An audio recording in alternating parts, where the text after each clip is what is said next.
Salary will come up at some point. Be prepared. Know your current package, know your market value, and understand your numbers. When discussing salary, you need to understand one key difference: net salary and CTC. CTC means cost to company. This is the total cost your employer pays for you.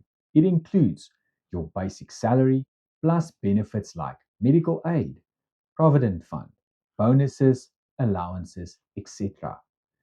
Now, your net salary is what actually hits your bank account. That's after tax and deductions. This is where many candidates get confused. You might be offered a higher CTC, but your take home pay doesn't increase much. So, when negotiating, don't just look at the total package, break it down. Ask, what is the basic salary? What are the benefits? And what will I take home monthly? Because at the end of the day, your lifestyle is based on your net income. Online tools like Taxstim can help you calculate your take home salary. When you negotiate, give a salary range, not a fixed number. Somewhere there's a middle ground for you and the company.